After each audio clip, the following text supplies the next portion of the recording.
ভাবি, আমার খালাতো ভাইয়ের সাথে আমার বিয়া ঠিক হয়েছে। আপনার এই দুষ্টু দেবর আর আপনার ছেলে মিলে তারে বস্তার মধ্যে ঢুকে এমন মাইট দিছে, সে এখন এলাকা ছেড়ে পালাইছে। আমার বিয়াটা ভেঙে গেছে। দেখেন, আমি আপনার কাছে বিচার চাইতে আসছি। আপনি যদি সঠিক বিচার না করেন, আমি থানায় গিয়ে আপনার দেবর আর আপনার ছেলের নামে কিন্তু মামলা করব। এই যে চাচা ভাতিজা মিলে আমারও তো আপনার কাছে পাগল সাব্যস্ত করছিল, আমার পাগল বানাই ফেলছিল। অথচ গাছ বিক্রি করছে আমার কাছে নগদে 5,000 টাকায়। সেই টাকা আমার ফেরত দিতে হবো। তাহলে না দেন তাহলে আমি চেয়ারম্যানের কাছে বিচার দেবো। ভাবি, আমি গরিব মানুষ।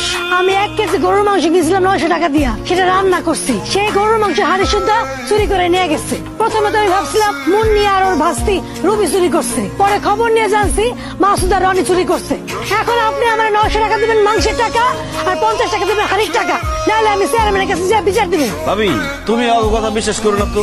ওরা সবাই ষড়যন্ত্র করে আমাকে চাচা ভাতিজারে ফাঁসানোর চেষ্টা করতেছে। একটা কথা কবি না তুই, তোর কথা কইতে লজ্জা করে না? এরা কেউ মিথ্যা বলতেছে না, মিথ্যা বলতেছস তুই। বেকার বাদাইম্মা কোথাকার। তোর ভাইয়ের ছেলে, তোর ভাতিজা, তোর শরম করে না? তারে নিয়ে নিয়ে তুই ইয়ার কি ফাইজারি করো, মানুষের বাড়িতে বাড়িতে দুষ্টামি করো। আমার পোলার কোনো দোষ নাই, সব দোষ তোর। তুই আমার পোলারে খারাপ বানাইছস। মা, তুমি শুধু শুধু কাকারে দোষ দিতেছো। কাকার কোনো দোষ নাই, সব দোষ আমার। তোর কোনো দোষ নাই। আর কোনদিন যদি তোরে দেখছি তোর এই বাদাইম্মা কাকার লগে তোরে চলাফেরা করতে, তোরে আমি জানে মাইরে ফেলাম।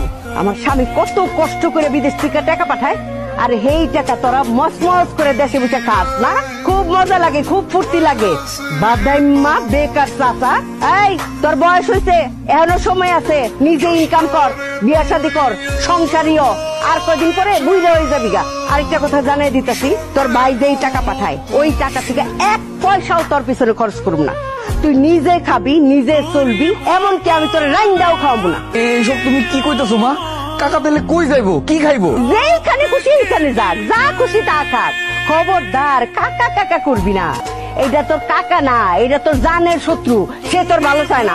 ঠিক করে ভাবি, আমি আমার ভাতিজার শত্রু? আমি ওর ভালো চাই না। না, ভালো চাস না। তুই যদি আমার পোলার ভালো চাইতি, তাহলে তাহলে তুই আর কি ফাইজলামি করতি না, পথে ঘাটে লেলে লেলে করে ঘুরতি না। তুই কইতি তোর বাচ্চারে লেখাপড়া করতে, তার ভবিষ্যতের জন্য। তুই তার নিয়ে কি করস? হ্যাঁ, বাদাইম্মাগিরি করস।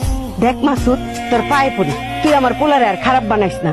তোর ভাই বিদেশ থেকে কত কষ্ট করে টাকা পয়সা পাঠায় যেন তার পোলাটা লেখাপড়া করে, শিক্ষিত হয়, মানুষের মতো মানুষ হয়। আর তুই সেই পোলারে অমানুষ বানাইতেছস না?